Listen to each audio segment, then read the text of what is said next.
Hola, yo soy Sara Y yo soy Ander. y bienvenidos a nuestro podcast Sin Sin Máscara. máscara. Bueno, les quiero contar un poco de por qué surgió este podcast y cuál es el significado de él. Bueno, este podcast surgió, esto es algo que llevamos mucho tiempo planeando, pero la persona que realmente nos dio este impulso a seguir y a hacerlo realidad es el profesor Felipe. Un saludo a Felipe que va a estar viendo y escuchando esto. Bueno, ahora sí les voy a hablar un poco sobre el nombre del podcast. Como el mismo nombre lo dice, sin máscara, es porque todo lo que relatemos, contemos y expliquemos, queremos que sea sin máscara, que sea contado como realmente es y sin tapujos. Y claramente, para hacerlo muchísimo mejor, vamos a contar con la ayuda de dos psicólogas, una psicóloga social y una psicóloga infantil, que nos van a ayudar mucho en este tema para entender cómo funciona la mente de nuestros protagonistas. Ahora sí, ¿Qué tema nos toca hoy? bueno, eso ya lo veremos.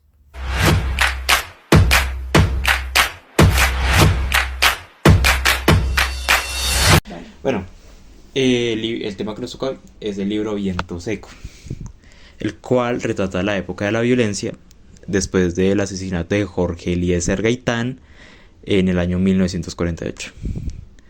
Este libro fue prohibido acá en Colombia por ser literatura realista, ya que contaba muy bien cómo vivían las familias los desplazamientos forzados por culpa de la guerrilla. En este libro conoceremos a Antonio Gallardo, que vive en la vereda de Ceilán con su esposa Marcela y su hija María José. Esta vereda es atacada por chulavitas o pájaros, que así se les conocen a los grupos conservadores. Eh, Después de una noche horrible y aterradora, donde violaron y mataron a muchísimas personas y niños. Entre esos niños estaba María José, la hija de Antonio. ¿Será que nos podrías contar un poco, Ander, de cómo fue esa aterradora noche para la niña? sí, obvio. Primero que todo, la niña estaba encerrada en la casa. Incendiaron la casa, violaron a la niña y luego de eso murió en las manos de su madre con sus últimas palabras: mamá, no dejes que me cojan. Y así termina la historia de esta pequeña. Sí, es realmente muy triste saber que una niña de 5 años que tenía mucho por vivir tuvo que morir de una manera tan aterradora.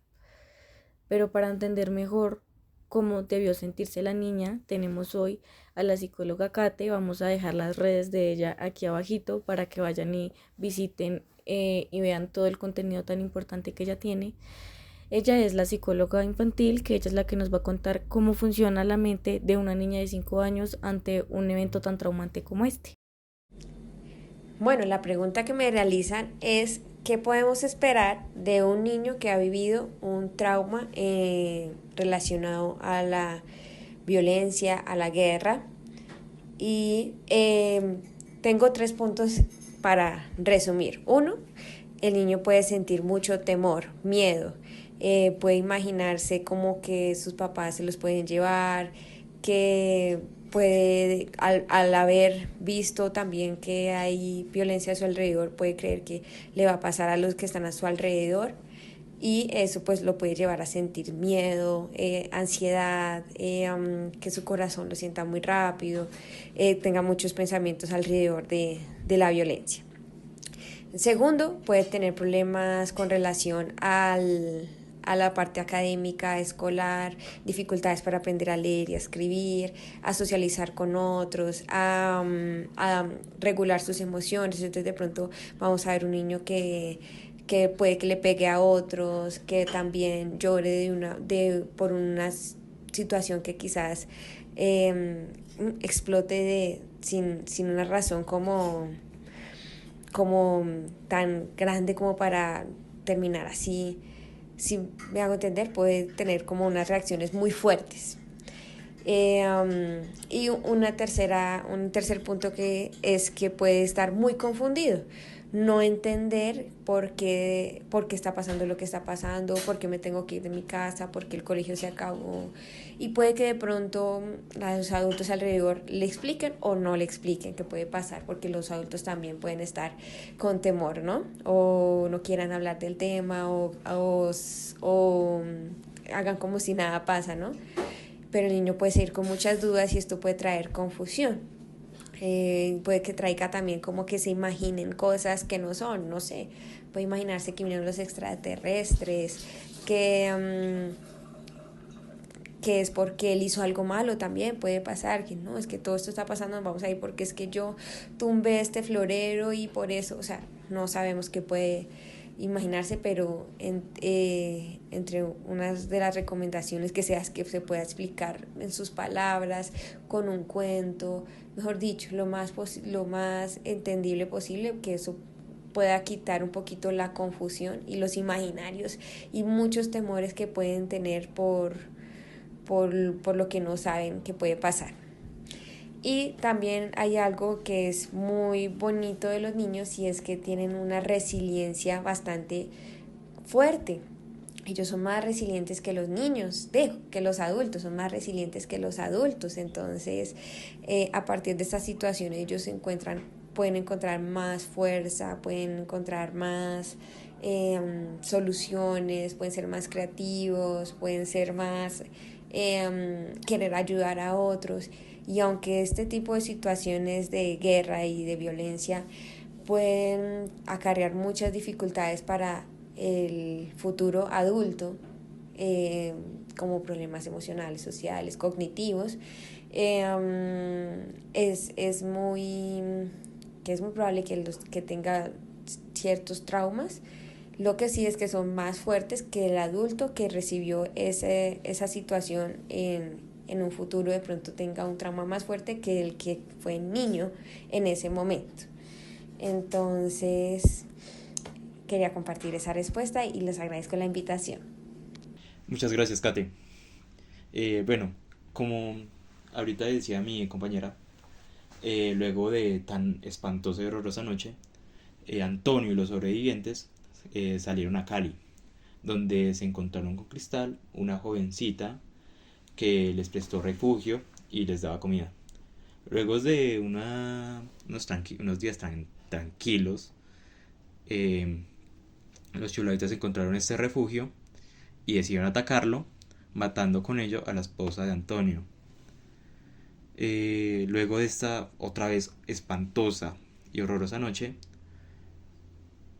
capturan a Antonio, los llevan a los refugios de conservadores y lo torturan, dejándolo prácticamente muerto, y luego lo tiran a un río, donde después de ver su vida pasar ante sus ojos, lo rescata un barquero. Este barquero también ayudó a algunos compañeros de tortura de Antonio. Ander, espera, yo hago un paréntesis. El barquero es un símbolo muy importante en el libro porque para Antonio fue como la muerte que ya iba por él.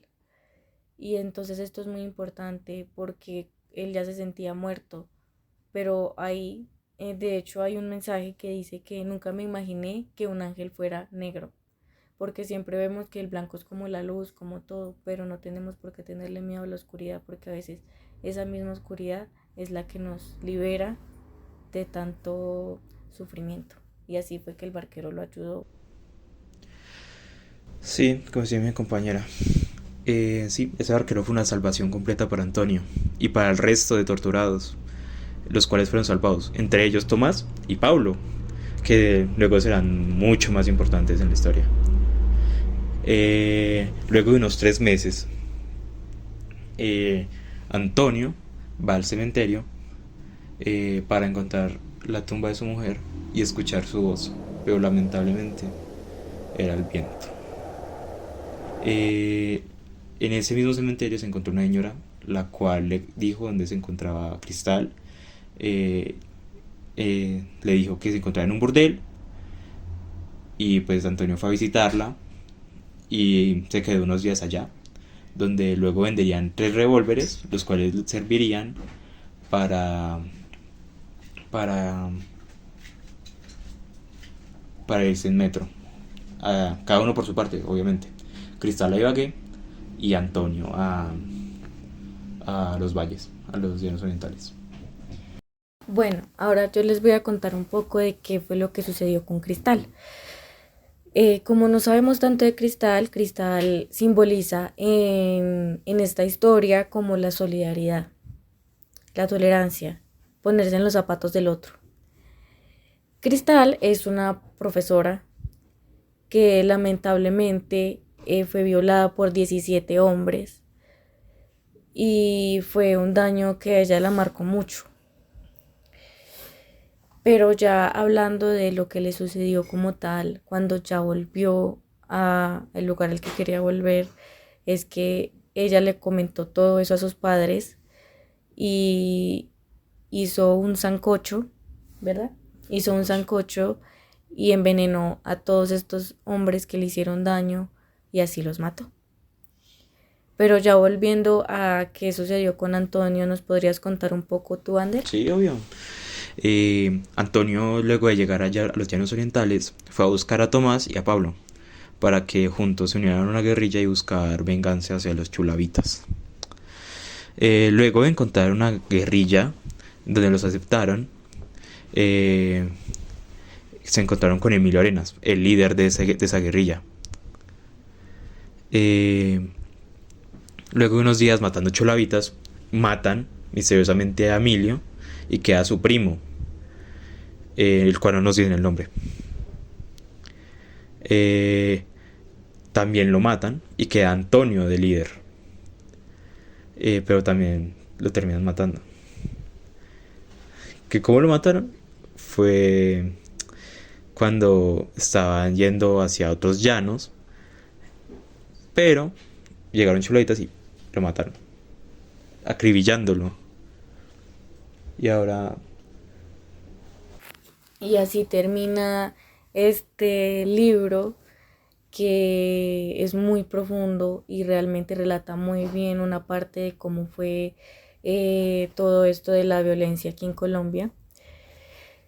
Em, También se podría decir que el tiempo en el que más se vio esta violencia fue en 1940 entre 1948 y a 1960, 59 por ahí. sí, hasta los 2000 más o menos. Bueno, también, Ander, me gustaría que tú, que sabes más sobre el libro y todo, nos contaras sobre tu perspectiva personal sobre el libro. No, ese libro retrató muy bien lo que era la época de la violencia. Nos demostró bastante lo de desplazamiento forzado, eh, lo horrible que la pasaban las familias. Y pues, aunque lastimosamente muera Antonio, nos demuestra la esperanza que todavía vivía en él. ¿Y tú, Sara?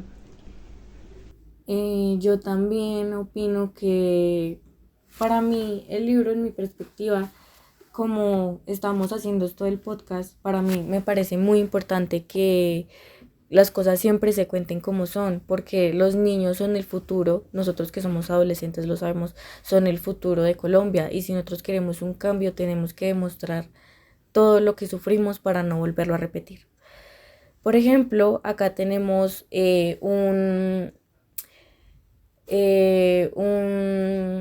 acá nos está explicando un poco algunos profesores muy buenos en W Radio, que acá pondremos el link para que vayan a visitarlo abajito en la descripción, que ahí aparece el profesor Felipe, que fue el que nos dio el impulso para hacer esto, en el que los profesores nos están contando cómo deberían realmente contarse las cosas a la hora de enseñar a los estudiantes, para que no se vuelva a repetir la misma historia. Y por último, queremos darles un consejo y es: lean. Sí, lean. Es muy importante leer porque como que los libros son como una puerta a nuevas experiencias y abrirnos como a entender cosas que nunca habíamos entendido o a mejorar y desarrollar un pensamiento más intelectual. Gracias por escucharnos o por vernos, si es el caso de YouTube. Pues obviamente estamos un poco tímidos y todo porque es la primera vez que estamos haciendo esto, pero lo estamos haciendo realidad y cada vez vamos a ir mejorando con el apoyo de cada uno de ustedes. Sé que somos adolescentes y que apenas estamos empezando en el tema, pero nos pareció muy importante mostrar una parte cruda pero real desde la perspectiva de personas tan jóvenes como nosotros y con la ayuda claramente de personas tan especializadas en el tema.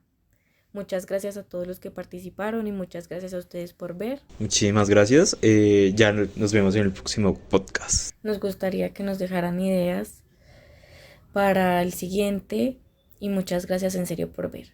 Y esto es Sin Máscara.